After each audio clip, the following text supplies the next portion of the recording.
Hello all, welcome to 90s కబుర్లు. ఇప్పుడు మీకు చూపిస్తుంది చికెన్ కర్రీ టేస్టీగా ఎలా చేసుకోవాలో చెప్తున్నాను. చాలా సింపుల్ అండి. నేను ఈ మధ్య రీసెంట్గా నేర్చుకున్నాను నాన్ వెజ్ చేయడం.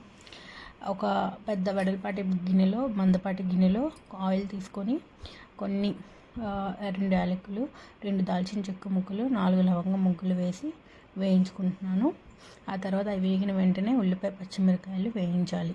కొంచెం నూనె ఎక్కువే పడుతుందండి నాన్ వెజ్కి. మన ఈ జనరేషన్లో అందరూ నూనె తగ్గిస్తున్నారు, కానీ నూనె ఎక్కువే పట్టుతుంది. కొంచెం అలా వేస్తేనే కానీ టేస్ట్ రావు.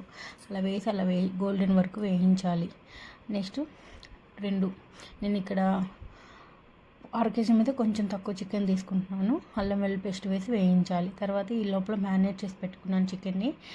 ఉప్పు, కారం, పసుపు వేసేసి, లెమన్ వేసేసి, ఆ తర్వాత అల్లం వెల్లుల్లి పేస్ట్తో వేగిన ఉల్లిపాయల్లో ఈ చికెన్ కూడా వేసేసి మిక్స్ చేసుకోవడమే, అంతే.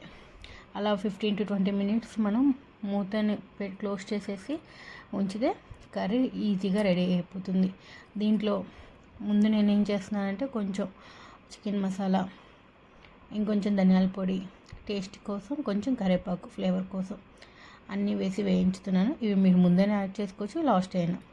నచ్చితే కనుక లైక్ చేసి షేర్ చేయండి. Thank you.